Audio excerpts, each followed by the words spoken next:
Berlin, c'est encore, pour presque tout le monde, le mur et la mort de ceux qui ont tenté de le franchir d'est en ouest.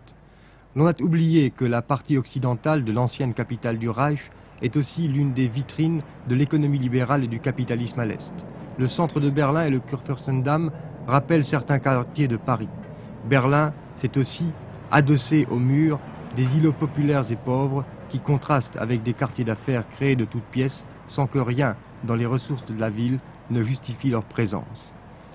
Berlin, c'est essentiellement le point de réunion de l'Est et de l'Ouest politique, avec ce mur omniprésent qui s'ouvre et se ferme au gré des rapports entre les blocs. Avec la politique à l'Est de Willy Brandt, marquée par la signature des traités de Moscou et de Varsovie, et la signature d'un autre traité avec l'Allemagne de l'Est, le gouvernement de Bonn a permis des changements sensibles à Berlin. La situation d'ouest en est s'est améliorée. Après des années de séparation, des familles, des fiancés, des amis ont pu se retrouver pour les fêtes de fin d'année. Mais au-delà de ces conséquences humanitaires du traité entre les deux Allemagnes, c'est une toute autre vocation que semble avoir Berlin à l'heure de la détente en Europe.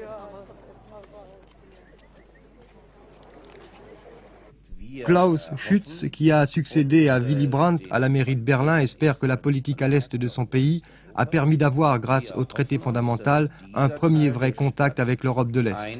Il espère aussi que la partie occidentale de Berlin deviendra un des plus importants lieux de rencontre entre l'Est et l'Ouest et que dans le même temps, sa ville sera en mesure de devenir une grande métropole européenne.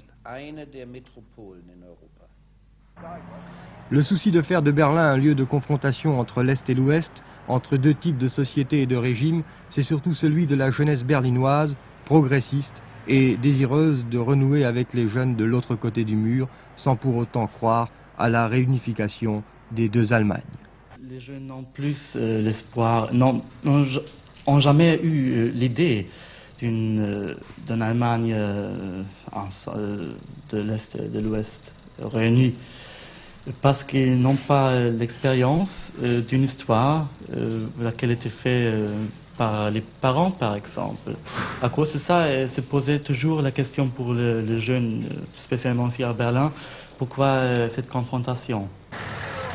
Berlin, capitale d'une Allemagne réunifiée, c'est là une hypothèse de moins en moins crédible, non seulement pour les jeunes, mais aussi pour la plupart des hommes politiques allemands.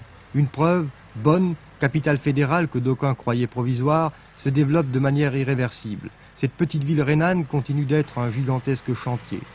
Et c'est ici, dans ces immeubles en construction, que dans quelques mois, le gouvernement allemand réinstallera ses fonctionnaires.